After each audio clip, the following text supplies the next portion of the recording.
Welcome to the Why Not Today podcast, where we celebrate courage, determination, and the power of saying, Why not today? I'm your host, Leslie Kane. Each episode, we dive into inspiring stories of individuals who have taken bold steps, faced their fears, and embraced the possibility of today.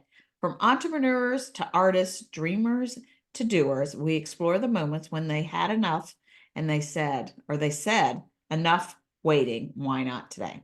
Join me as we uncover the heartwarming, the audacious, and the transformative, whether it's pursuing a lifelong passion, overcoming obstacles, or simply choosing joy. Our guests share their journeys and inspire us all. I started this podcast in honor of my father, Patrick Kane, who often said, Why not today? Remember, you're just one decision away from changing your life.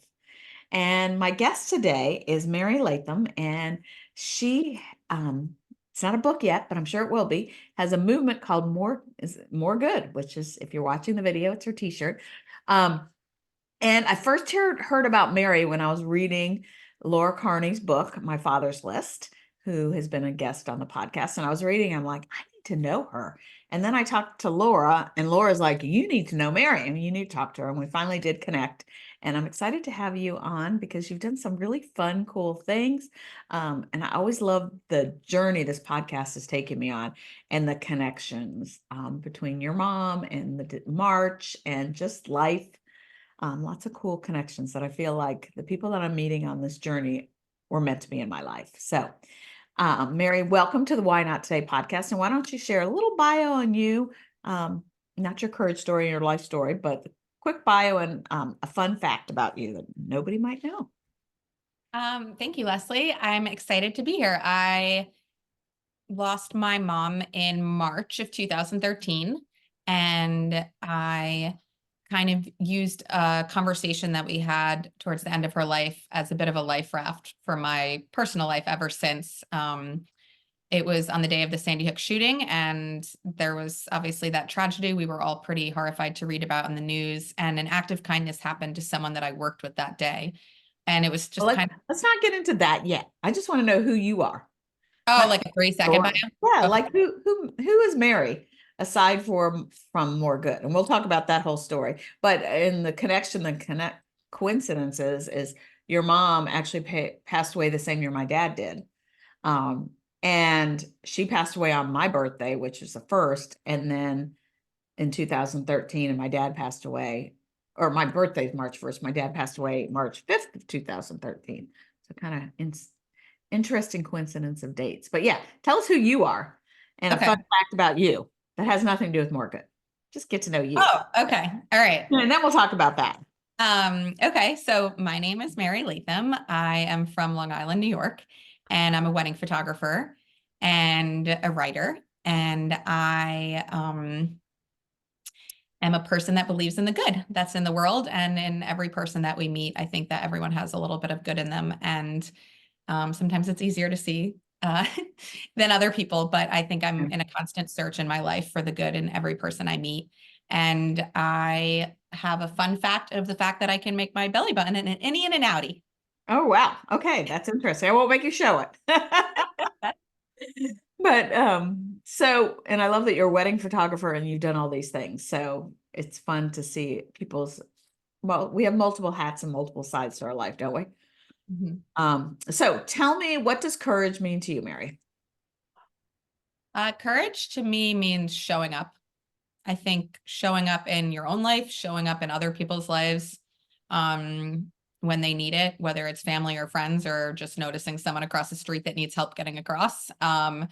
Just kind of constantly showing up when you should be. And I think that it's really hard sometimes, but I think that really defines your character. The way, we can't really control what happens to us in life, but we can show what we do next and how we show up. And I think that's been something that I've practiced ever since losing my mom, is just how I'm going to show up in the world. Yeah, love that. And it's fun to hear everybody's different courage stories, and they're all a little different. Someone, and I told you earlier, I said, my brother is the only person that looked it up in the dictionary, but we all know what it means to us. So, all right, so let's go to your story. So More Good, which is a movement you've started, which I love. And there's lots of complexities and things you've done with that. But it all started, why don't you share where it started on the day of the Sandy Hook shooting?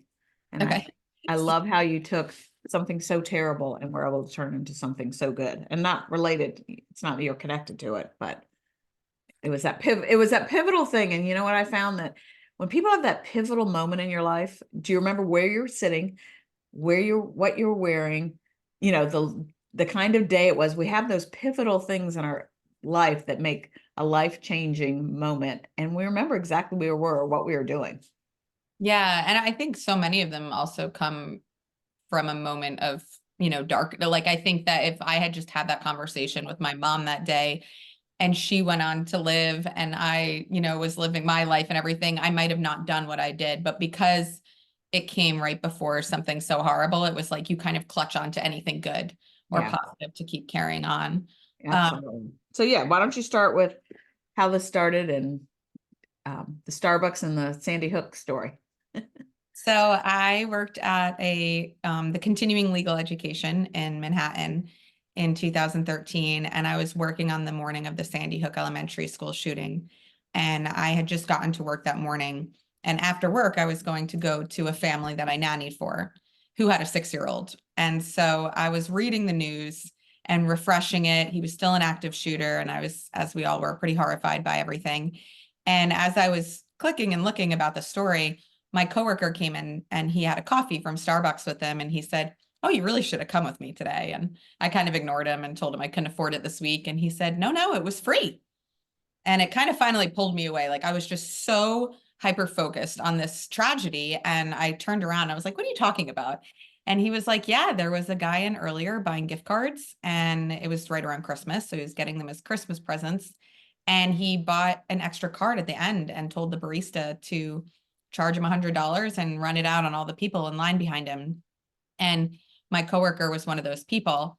And he had had a pretty rough year so far. He was a very positive person, but he had been having a rough time. And so to see him finally so happy again in that moment because of a moment of kindness from a total stranger was just so uplifting. And he walked away from my desk and I And called my mom.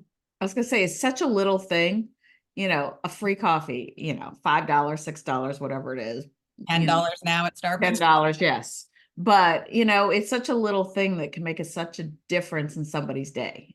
Oh, And as absolutely. you. And you Yeah. weren't even there. Exactly. Like, I wasn't even there. I never even got the coffee and it completely changed my life. But he told me the story. And when he walked away from my desk, I called my mom and I quickly told her about it. But then I kind of hopped over to the shooting. We grew up without television in my house. So Which should have been your fun fact. that's true. Um, a lot of people know that one. So I tried to mix it up. Okay. Um, but we did grow up without TV. And so my mom did not know the news yet at the time. And so I was telling her all the details and everything about the shooter, and he's still active, and how could he do this? And how am I going to babysit tonight for the 6-year-old and not cry on her? And how is there so much bad in the world? And she kind of politely interrupted me and was like, "Mary, you got to remember that other story you just told me. There's always going to be tragedies and horrible things that will happen in life and in our own life and in the world, but there'll always be more good out there if you look for it." And that was kind of the conversation that I ended up clinging on to a few weeks later when she passed away from cancer. And it happened a lot quicker than we thought. We knew she was sick, but she went in for a procedure and something didn't go correctly. And so it was kind of the whole family assembling into a hospital waiting room and waiting a few days until she passed. And pretty much the worst week of my life. And just being in that room, which so many people have already been in, it's such a hopeless feeling when you're in there. And so I just thought, wouldn't it be nice to have something positive in here, that people could kind of look through to give them a little bit of hope during these dark times. And so I kind of created this journey around that thought of, it had started as a little Facebook project with a I was gonna friend. say, yeah, let's talk about the Facebook project because that's kind of cool. Is it still active? Yeah, well, it's molded into More Good now. Okay. So So it was, yeah, tell us about that you started that after the Sandy Hook thing. And there was a story, wasn't there a story? I love everybody's stories. There was something your friend Yeah, so Did it happen? right after the conversation with my mom, I went to a happy hour with a friend of mine, and we were just talking, and I was telling her the coffee story and how, I feel like these stories are out there. Like there's like all these moments of kindness that like we don't really get to hear about. It's just like always darkness on the news. And wouldn't it be nice to have a place to go and read them? And she was going through a pretty rough breakup at the time, and she was saying, yeah, like I would love that. I've always thought about that too. I always wanted to do something called, gratitude with two T's, like attitude.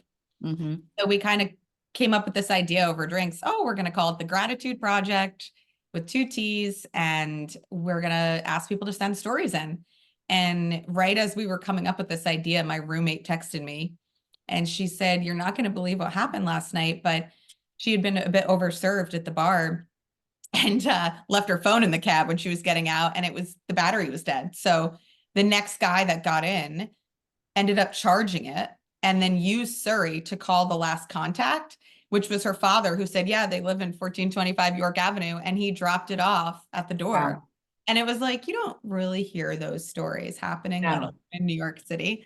So Yeah. it was just like in that moment when we were creating this thought, to have that like land in our lap was just such a sign that like this is a good idea. And the rest of the project and everything since then has been very challenging and beautiful and wonderful. But like in that moment for something to come through right away was really just the push we needed. So we started it as a Facebook page, and 11 days after the page launched was when my mom ended up in the hospital. Mhm. Okay. So yeah, so let's continue that part. I love the story that, the hospital room and then how you turned it into more good. Yeah, so, I was in the hospital waiting room and I was not thinking about the gratitude project at all. I had created a separate email for me and my friend Laura that we would check the inbox and we would, copy paste and post on Facebook. And I couldn't think about anything positive in those first few hours in the hospital. But by day 2, I did need to tell my jobs that I wouldn't be in the rest of the week once we found out what was going on with my mom. And so when I opened up my personal email to tell them that, I had an email from someone who had sent me a story and they didn't know where to send it. So they had sent it to this email, and I read it, and it was a story from a girl who had lost both of her parents at that point. She was from Poland. She was friends with my sister, and she didn't even know what was going on with us. She just wanted to share a story. Um, and to read a story from someone that had gone through twice what I was about to go through, an only child, most of her family's in Poland, like, and here she is focusing on this beautiful moment of kindness that someone had done for her, was like a little shred of hope in the waiting room that week. And I thought, what am I doing? Like, here I have this whole other inbox of people sending stories in, and we're just sitting around a hospital bed, and I should be reading them. So I read my family that story, and then I opened the inbox and started looking through the stories. And that was kind of where the idea of the book was born, to collect stories and to put them in a book to donate to waiting rooms in hospitals across the United States. And at first, I didn't really have an exact plan. I knew I wanted to travel to do it, but I didn't have it exactly mapped out, no pun intended. But I did realize shortly after getting out of the hospital and going through everything with my mother that stories weren't coming in as much. Like, with anything, any project, you have that wave of excitement in the beginning, and people are sharing and it's really rolling. And then there's kind of just, you hit a rut and you're not getting as much content, or people aren't reaching out as much. And so instead of getting discouraged by that, I decided I was just going to go out there and find the stories myself. And so I kind of created this plan where I would tell people I wanted to highlight moments of human kindness across our country. And if they knew of any stories or any people that would let me crash on their couch or in their bedroom as I traveled through, let me know. And so I made a little video with my friend. I posted on Facebook. People started tagging people, and it kind of took off from there. And I got in my car in October of 2016. I was on the road for 3 years. And actually, I Wow. took my mom's car. So I was the youngest of 4 children. So leaving New York City, I was the only kid without a car. So I got my mom's Subaru Outback, which was the car I took for my journey. That's awesome. So you just planned. Did you have a plan or you just got on in the car? Did any of us have a plan? Yeah, I mean, Sometimes we do, and then it all gets messed up and that's thrown true. away. Well, it's fun to have a plan. And then things kind of work out the way they want to instead. Yeah. But I had an idea, I'd say for sure, of what I wanted to accomplish, and it really it morphed into so many other things than I thought it would be. But the mission was to hit every single state and to collect any moments of human kindness I could. And I thought they'd be more so stories of, like the coffee guy and someone buying someone a coffee or buying Right. some dinner once at a restaurant. But it kind of morphed into also getting to communities and having people reach out and say, oh, you really got to meet this kid, Ben. There was this kid in West Springfield, Massachusetts, who had been diagnosed with cancer. And when he went into remission, his mom said, how do you want to celebrate? We could, go to Disney World, or, she just giving him all these options of fun ways to celebrate. And he said, I think I just want to collect a bunch of toys and bring them back to the hospital to the kids that are still stuck there. And he was like 7 years old. Yeah. I have And a friend of mine whose daughter, I think at 5 or 6, had leukemia, and she started a thing and when she was in the hospital, she had her red wagon, and she had people donate toys, and she went and gave them to people. Kind of same story. oh, that's awesome. There's a really good movie, I think, called The Red Wagon, right? The Little Red Wagon. Who is it? I don't know. Maybe that's where she got It's, it from. yeah. No, I mean, it's Never know. But but, yeah. but you should read that movie. You should read. Okay, You I should, need to look it up. it was during Hurricane Katrina, and a little kid in Florida took whatever supplies he could in a little red wagon all the way to like to Louisiana. Wow. Um, I have still not watched it myself, but someone told me about it on my road trip. Okay, we might have to watch that. Yay. So, all right. So you're on your road trip.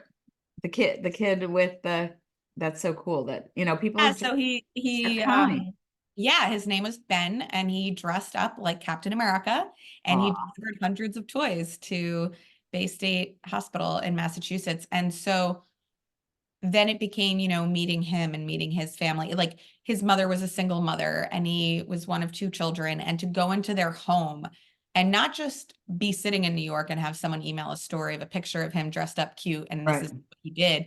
I was in their home behind closed doors, like really getting to know Ben and like the struggles they have as a family and his mother, and playing a game of tag outside before I left, but then like having to stop for a little while so he could catch his breath, like all of those little pieces that I would have never gotten if I was sitting behind a computer, right. and just sharing the stories. I was really, you know, in the story now. Wow. That's really cool. But yeah, so it was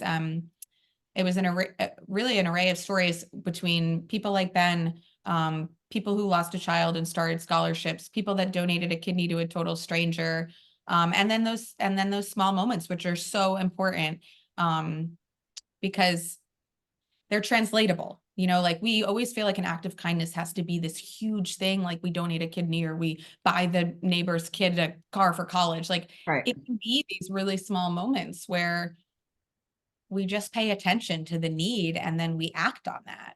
And one of my absolute favorite stories from the whole journey was a moment like that, where there was a woman working at a bank and she was having a really bad day, and it was visible on her face. And a customer came in to take money out and looked at her and said, "Are you doing okay? Like, is there anything I can do for you?" And she was super embarrassed. She didn't know the woman. And so she said, "Oh no, nothing, some M&Ms won't help when I get out of work later." And they laughed and the woman left. And then 30 minutes later, she returned and slid a bag of M&Ms under her window and walked away. She never saw her again. She's telling Yeah. me this story 30 years later. She's Wow. told her kids and her grandkids. And it's just like, you never know, there's been so many moments like that have probably happened in our life where someone pays a little bit of attention to us. But what made me really think about it was, in the beginning, I thought, oh, maybe she stubbed her toe that day or her boyfriend broke up with her. Like, why was she upset? But by the end of 3 years and being in and out of all of these different people's lives and in their homes, everyone is going through something right now. And Yes.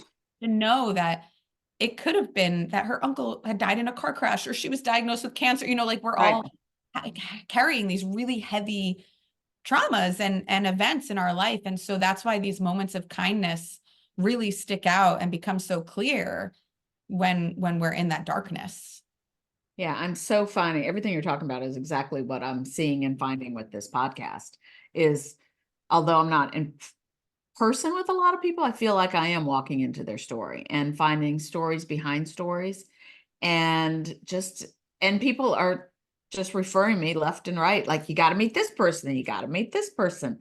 And so it's been really cool. But yeah, there is always the story behind the whole story and we're having it's hard, life is hard and there's a lot of stuff happening and everybody, we have the social media life that everybody sees and it looks like everything's perfect, but it's not. And I was somebody talking to somebody yesterday and said we got to be more curious and not judgmental.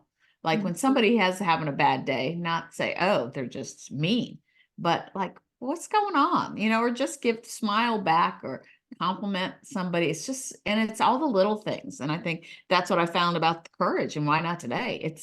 It's not necessarily all the big things that is happening, but it's the little things that make a difference and people hear and give people permission and hope. I talk about this often because I wear it a lot. I have a starfish necklace. And do you know the story of the starfish? Love it. Yes. I love that you Yeah. have a starfish necklace. That's such a good Yes. idea. So yeah, and I talk about it all the time. And it's like that kid walking on the beach throwing starfish in the ocean. And the man's like, what are you doing? He's like, I'm saving the starfish. He's like, how could there's thousands? How can you save it? And he's like, picked one up, threw the ocean. I saved that one. And so you never know how that one person that's going to listen to a podcast, listen to your story, did your gratitude, you buy Starbucks coffee, you give them M&Ms, how that one person you can make a difference. And Yeah. there's a movie that just came out. If you haven't seen it, I highly recommend it. It's Ordinary Angel. Ordinary Angel. I'm gonna write it Yeah, it's down. in the movie theater. It's Hilary Swank. And this family, it's a whole side note, but might as well share it here. Said it was going to be a Yeah. conversation. This family, the wife dies of, I think, cancer young. And they had two young girls. The 5-year-old needs a lung transplant. And Hilary Swank, the character, is a hairdresser, an alcoholic, gone out totally wasted the night before, goes to this convenience store to buy some more alcohol and sees the article in the paper about the funeral of the mom and the lung transplant and walks into the funeral and goes to it and then starts doing things to help this family. And it's a true story out of Kentucky, but just and the starfish story they read and they reference a lot in that story. Um, Wow. yeah, it's just, it's those little things that there is more good out there. And Yeah, that look, just made me think of there was a guy in Ohio that I met who he was just browsing Facebook before going to bed one night, and he was married. He had a 3-year-old son at the time, and he saw on Facebook because of, I don't know if it was in his area or someone had shared it that was connected to someone else, but he had no connection to the man, but a man had there was a picture of a man and his 3-year-old son, and he needed a kidney. And the guy browsing was just like, this could be me.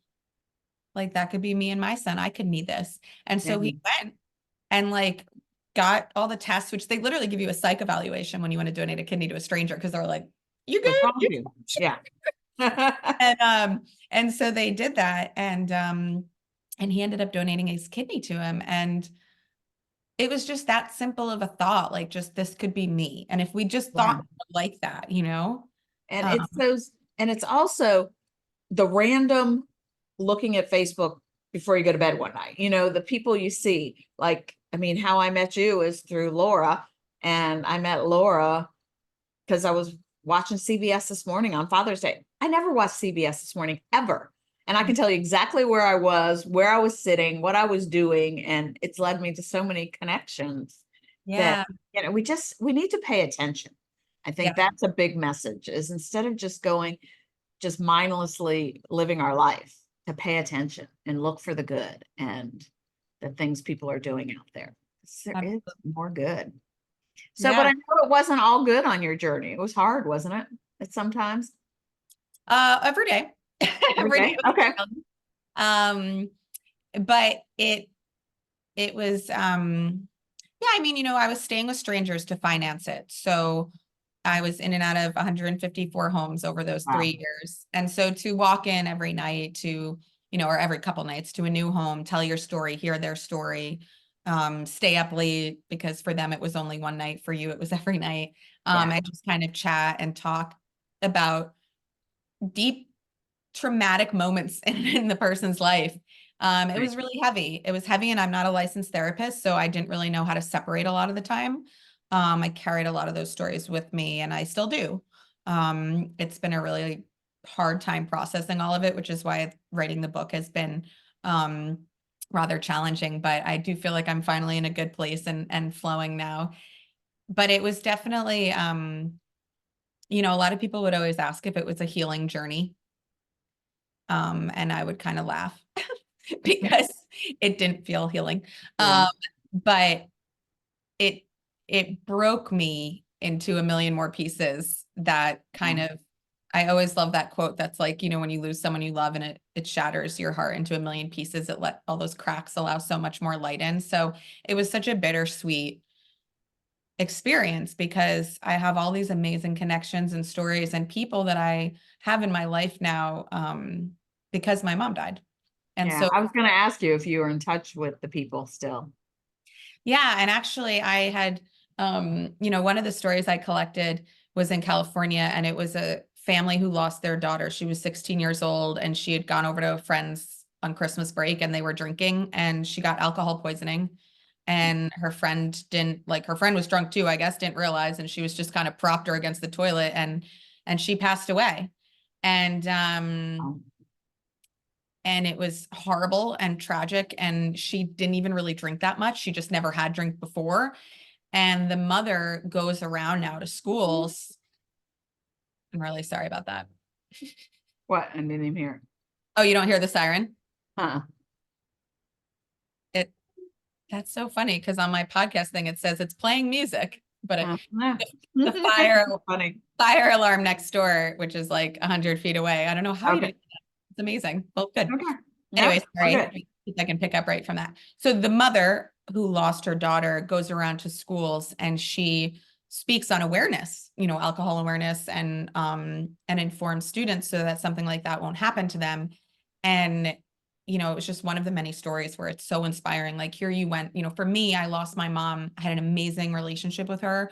Um, she was the best person. And so to be able to kind of take her advice and go out there and look for good was, you know, while it wasn't easy, it was a beautiful mission. And so for this woman to have tragically lost her daughter and then to go into these schools and have to relive that nightmare just to educate and help Right. others is so incredibly inspiring to me. And showing up, I mean, showing up to like the utmost.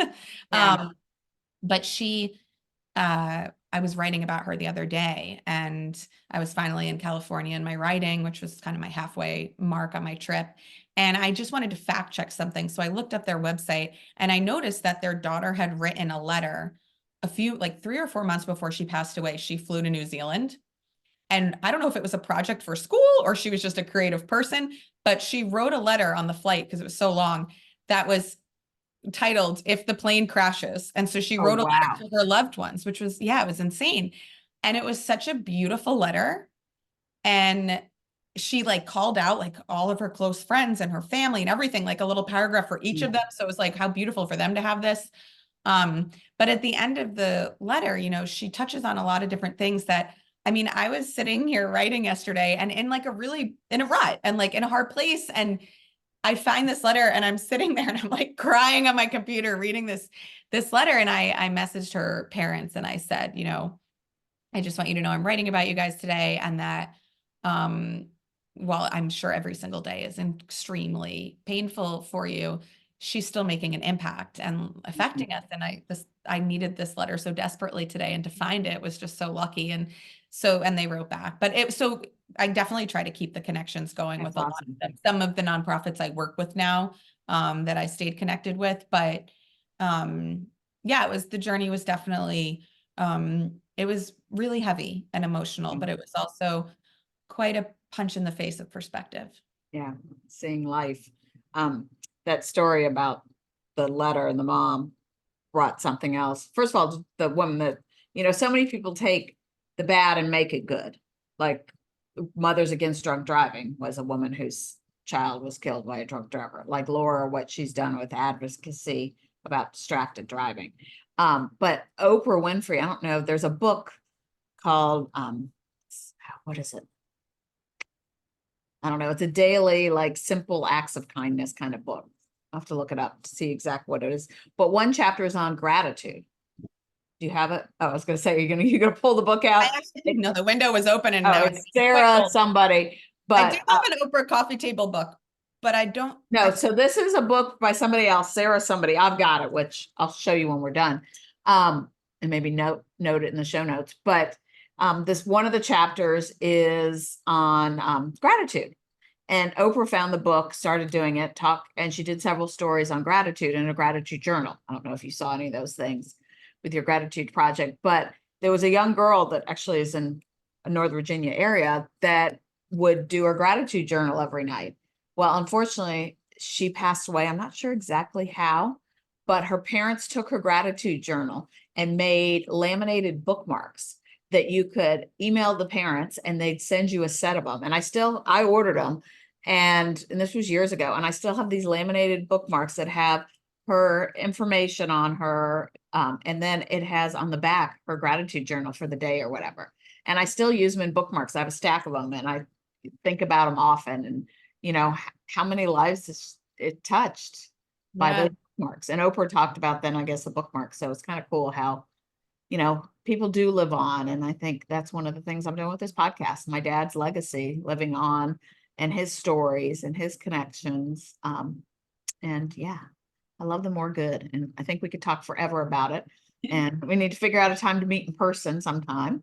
Yeah. Actually, Laura is coming down here to speak. I started a luncheon and she's going to be a guest speaker at our luncheon. So if you're ever in Northern Virginia, let me know. That's awesome. I'm actually going to be in Virginia in April, but in Charlottesville. Okay. Well, I'm 2 hours from Charlottesville. Not that far. So yay. So how would you encourage somebody else to do something courageous? Go on a trip, look for the story, live their life. Well, to look for the story, I think they should just be the story. Like, I feel like it's that kind of concept. If you are looking, if you want light, be light. So I think that they can create their own story by going out and buying someone a cup of coffee today, for the person in line behind them, or calling a relative or a friend they haven't talked to in a while and just checking them in with them, or sending them a text that they're thinking about them. I think that sometimes we're constantly looking for stuff that we could be doing ourselves. But I think also, yeah, to go on a trip, you just have to go. I mean, I was terrified. I didn't really exactly have a plan. I mapped out, I really had just mapped out from a thing on Google that was the best route around the United States. And I printed it out and I put some tacks and Post-its on it with people reaching out and connecting to me. And then I completely kind of went off. I mean, I used it as a basis, but I went off. He was doing it with landmarks. I was obviously not doing landmarks. But yeah, you just kind of have to start. And it's always going to be scary. There's always going to be something that comes up. There's always going to be a reason to push it to the next day or week or month or year, or I'll do this when I'm retired, or and this is not a retirement gig. But just we'll come up with a million excuses. So you really just have to do it. Just start. Say, why not today? And do it. Why not today? Yes. So I always try to pinpoint back to my dad. Like, people like, I never met your dad, but I like when we talk, find connections. So the first one is my dad always saw the good, and nothing was ever not figure outable. It was like something happened. He's like, well, something good will come, and he would search for the good. The adventure of your trip. And you have to listen to my podcast episode I did it was came out March 2nd, and I interviewed my mom. And one of the courageous stories I shared, which kind of dovetails with what you did, is when I was 16 years old, my parents bought a camper, a 30-foot RV, and we traveled all the way around the US. We didn't hit every state, but went to a lot. And I was 16, so I really didn't want to do it. But my dad took 5 weeks he worked for himself, and we'd stop and he'd literally get on a payphone and do work calls. But we did that adventure, and our guide was an old map and a camping guide. And we go, okay, where's the next campsite that had the most amenities, the pools and the fun things that we could all do? Because at that point there were 5 of us. My youngest sister, when they started on the trip, was 5 weeks old. I'm like, my mom's like, I haven't done anything courageous in my life. I'm like, you kidding me? That was pretty darn crazy and courageous. Yeah, Yeah. that's so true. Yeah, Yeah. and I feel like your mom, for her to think like, I don't have a story or this or that, like I always felt like people were doing that on the journey too. Like they didn't feel their story was big enough and they were constantly comparing it to something else. But it's she has been showing up in your life always. Like Yeah. that to me is such Yeah, a and that's what I told her. I said, you're the most important person to interview. And we all have stories, and it's the little things, just like the more good stories. It's the why not today. It's the little things. It's some people, getting out of bed in the morning is hard for some people. And, all the little things the hey, it's little, pouring rain. yeah, all the little courageous things that we do and the good things we do. And it just adds up. And so we need to say, why not today? Do more good. How's that for a tagline? We'll switch it. Yeah, and I think that we all have someone, in our life that really impacted us that we've lost. Yeah, And so at the very least, let's live our life for them because exactly. they can't anymore. And so Mhm. what are we going to do to honor the fact that we're still here and we can get stuff done? Yeah. Yeah. Last week I had a big birthday and I wasn't really excited about it because life has been hard recently. And I had to come to a realization like I'm still here and I'm still kicking and I feel great. And you know what? I need to live my life to the fullest because there's some people that aren't in my life that haven't been able to and didn't make it as long as I have. So yeah, Yeah. lots of lessons. So thank you for your story and sharing it. I'm excited. I've got a couple of fun ideas I think I might do with your episode. But thank you for joining us, and thank you everybody for joining us on this inspiring journey. Remember, every day is an opportunity to take action, chase your dream, and make a difference. So why not today? Subscribe, like, share, follow the podcast. You can always find the podcast at whynottodaypodcast.com. We have a Facebook community now that's just the Why Not Today community. And remember, say why not today? You just never know when you can do some more good. So thank you, Mary, for being our guest today. Thank you for having me.